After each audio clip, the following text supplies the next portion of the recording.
There are moments in life when silence holds a deeper power than applause. Moments when a chalkboard becomes a battlefield, and equations become the armor. This is the story of one such moment, a moment when pride tried to diminish brilliance, but the truth of talent could no longer be ignored.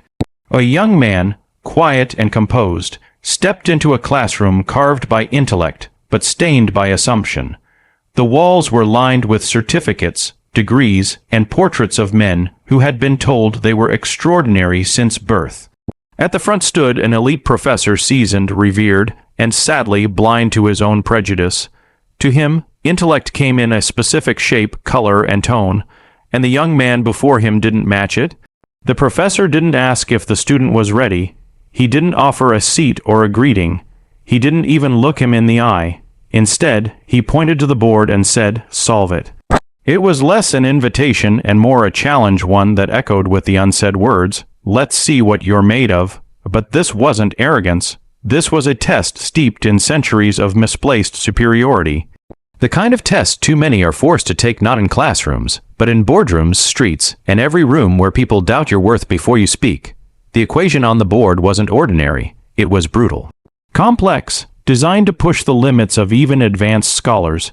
It wasn't there to be solved, it was there to be feared. And that's exactly what the professor expected. Fear, hesitation, failure, a quiet retreat.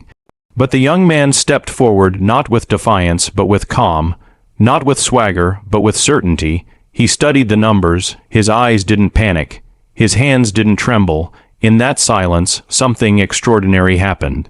He began to write, not guesses, not wild shots in the dark. Precision, elegance, logic that flowed like music on the board. The room shifted. Pencils stopped scribbling. Eyes widened. The professor leaned forward, confusion inching into the corners of his confidence. Every symbol, every transformation perfect. He wasn't just solving the problem. He was rewriting the assumption behind it. This wasn't about a student completing an equation. This was about a human being refusing to be underestimated. This was about genius pushing through a wall built by ego and ignorance. When the chalk hit the board for the last time, there was no applause, no celebration, just stunned silence. And for the first time, the professor, this man who had spent his life believing that pedigree trumped potential, found himself outsmarted not by someone from his circle, but someone he had dismissed before they even opened their mouth. Now let's pause here.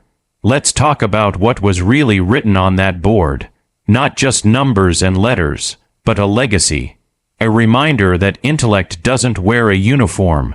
It doesn't follow a zip code. It doesn't care if your ancestors came off boats, walked through deserts, or survived chains. Genius speaks in its own language, and those who carry it don't need permission to use it. This story is not just about physics. It's about power, the kind that doesn't scream, the kind that doesn't need to win the room, it only needs one chance to speak. And how often do we fail to give that chance? How many of our schools, companies, institutions are built around the idea that brilliance is something predictable? That it lives in resumes, accents, or family names. But brilliance, real brilliance, doesn't knock. It doesn't wait to be introduced. It doesn't shrink in the face of arrogance. It walks in quietly, solves what others can't, and leaves a mark that can't be erased. We all like to talk about equality. We post it, preach it, print it on banners, but equality isn't about treating everyone the same once you know their worth. It's about treating them with dignity before you've seen their resume. Before they solve the problem, before they prove you wrong, because true greatness doesn't need to be invited. It just needs to be seen. In that classroom, a young man didn't just answer a problem, he exposed one. Not in physics, but in people. And sometimes, that's the most powerful equation of all.